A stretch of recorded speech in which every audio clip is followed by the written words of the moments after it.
Back to கலி கிரிக்கெட்டர். India versus England. England ஜெயிச்சிட்டாங்க. எஸ், இந்தியா தோத்துருக்காங்க. அதுக்கான காரணம் என்ன?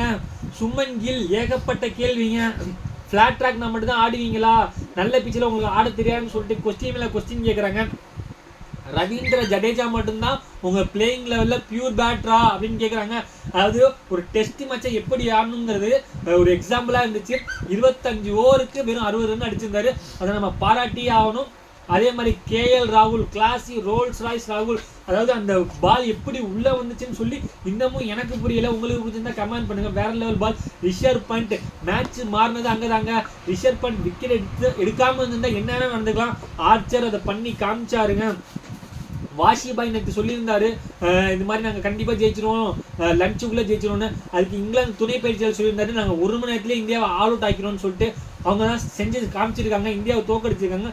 என்னை பொறுத்தவரை சுமன் கில் வந்து எந்த அளவுக்கு நம்ம வாய் வார்த்தையை விட்டு சண்டை போடுறோமோ, எப்படி அக்ரஷன் காட்டணுமோ காட்டாரு கிங் கோலி போல. பட் அவர் கிங் கோலி அக்ரஷன் காட்டுற அளவுக்கு அவர் விளையாடுவார். எப்பேற்பட்ட பிச்சு கொடுத்தாலும் இந்தியாவின் தங்க மகன், நான் ஃபிளாட் ட்ராக்ல மட்டும் தான் ஆடுவேன்னு சொல்லி நான் சொல்லலை, பெரிய பெரிய லெஜண்ட் சொல்றாங்க. அது மனசு ரொம்ப கஷ்டமா இருக்கு. பென் டக்குன்னு ஒம்பிழுப்பாரு, அதான் முடிஞ்சு 100 ரன் அடிச்சிட்டாரு, ஒரு சீரியஸ் ஓவர் அப்படின்னு சொல்லி அவரும் ஒம்பிழுப்பாரு. அதாவது ஃபயரப்பா இருந்தாங்க இந்தியா. பட் பேட்டிங் அந்த ஃபயர் இல்லைன்னு தான் சொல்லணும். ஜடேஜா, கேஎல் ராகுல், ரிஷப் பண்ட விட்டா இந்தியா என்ன ஆக போகுது அப்படிங்கிற கேள்விக்குறி. Karun Nair dear cricket give 1 more சான்ஸ்னு சொல்லியிருந்தாரு. அவருக்கு கிட்டத்தட்ட 3 சான்ஸ் 6 இன்னிங்ஸில் கொடுத்தாங்க. பட் ஒரு 50 கூட அடிக்கலை. அங்கே அவரோட இடம் கேள்விக்குறியாக இருக்குது. அவருக்கு போல சாய் சுதர்சன் ஆடுவாரா பொறுத்திருந்து தான் பார்க்கணும். அதாவது அந்த வெளில கூப்பிட்ட பால், அதுக்கு முன்னே 2 பால் இன்னும் அவுட் ஸ்விங் ஆகும். அந்த பால் அவரு நேரம் இன் ஸ்விங் ஆகி அவருக்கு எல்பிடபிள்யூ ஆகும். அது ஒரு ஏமாற்றத்தை இருந்துச்சு. எஸ்எஸ்சி ஜெய்ஸ்வால் சின்ன பையன் இதை சப்போர்ட் பண்ணுங்க அப்படின்னு சொன்னா மட்டும் பார்த்தாது. நீங்க அடிக்க ஆரம்பிக்கணும். எஸ், நீங்க அட்டாக் இருக்கீங்க ஆறீங்க, எந்த மாதிரி அப்ரோச் எடுக்கணும்னு ஒன்று இருக்குங்க. அதாவது நீங்க புல் ஷாட் அடிக்கணும்னா பேட்டை ஃபுல் ஃப்ளோவாக விடணும்.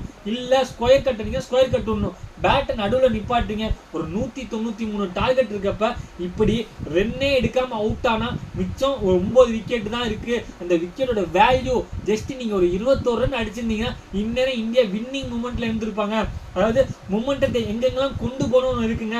நம்ம வந்து நல்லா செட் ஆகிட்டு பேட்டை ஃப்ளோவா விட்டு புல் ஷாட் அடிச்சா ஓகே. நான் எடுத்தோன்னா ரோஹித் சர்மா ஆயிடும்னா அவரும் எடுத்தோன்னு ரோஹித் சர்மா ஆகல. அவரும் 15 வருஷம் 18 வருஷம் கஷ்டப்பட்டு தான் ரோஹித் சர்மான்னு ஒரு ஃப்ரேம், ஒரு பிராண்ட் ஹிட்மேன் சர்மான்னு மாறினாரு. அந்த மாதிரி சின்ன சின்ன தப்பெல்லாம் இந்தியா பண்ணிக்கிட்டு தான் இருக்காங்க. நீங்கள் இப்போ காரணம் சொல்கிறீங்க இன்னி எக்ஸ்பீரியன்ஸ் லைன் அப்னு சொல்லிட்டு, அப்படி கிடையாதுங்க. நீங்கள் இந்தியன் டீம் ஆடுறதே ஒரு எக்ஸ்பீரியன்ஸ் தான். அதாவது லேசுப்பட்டது கிடையாதுங்க.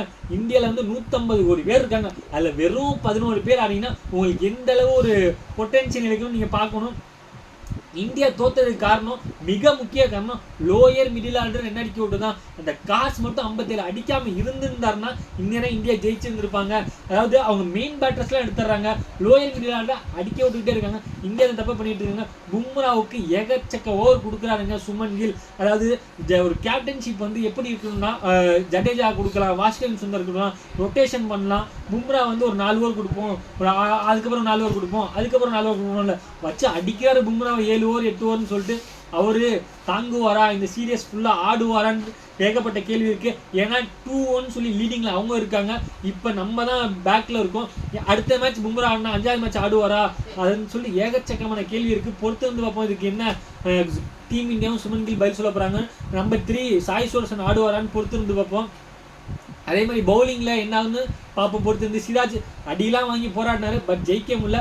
இப்போ என்னை பொறுத்தவரை இந்தியா தோத்ததுக்கு முழுக்க வந்து அந்த லோயர் மிடில் ஆர்டர் விளையாடிக்க விட்டு தான் நான் நினைக்கிறேன். நீங்கள் என்ன நினைக்கிறீங்கன்னு சொல்லி கமெண்ட் பண்ணுங்க. இந்த வீடியோ பற்றி லைக் பண்ணுங்க. ஐபிஎல் பார்க்கணும்னு நினைச்சிருவாங்க மறக்காம. Thank you guys.